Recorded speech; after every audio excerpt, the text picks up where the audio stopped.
que és la llei de serveis a les persones, perquè és públic i notori que hi ha certs sectors de la nostra societat que tenen dubtes, tenen preguntes i tenen crítiques, en alguns casos, sobre aquesta llei, i nosaltres fem aquesta xerrada per esvair tots els dubtes i totes les preguntes que hi pugui haver.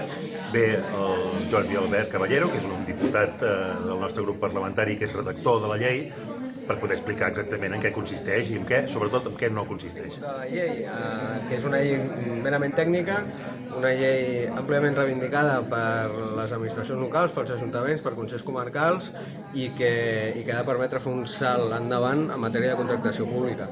I per tant és una llei molt important. El 70% dels contractes d'aquest país fan referència als serveis a les persones i els fa l'administració local. Per tant, hem d'acabar els tràmits parlamentaris i finalment tenir la llei. I avui expliquem la llei, realment el que hi ha dins de la llei, no pas el que diuen sobre la llei. La residència d'avis no s'està treballant adequadament per part del contractista, el que caldria seria extingir aquest contracte i per tant aquest control sobre l'execució amb aquesta llei es permetrà extingir aquests contractes que no estan a l'alçada de la qualitat que demana l'administració i la ciutadania. I el grup dels comuns va presentar una moció en contra d'aquesta llei, una llei contra la llei Aragonès. El títol ho deia així.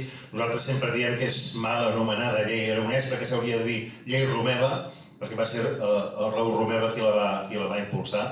En tot cas s'hauria de dir Reus, però la moció va ser rebutjada per 4 vots en contra i 3 a favor. És a dir, que 2 a favor.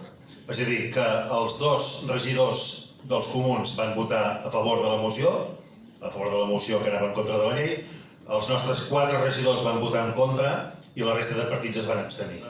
Sí que és cert que llavors quan grates una mica veus que realment no hi ha tanta divisió d'opinions i que el consens polític al voltant d'aquest text és més gran del que sembla.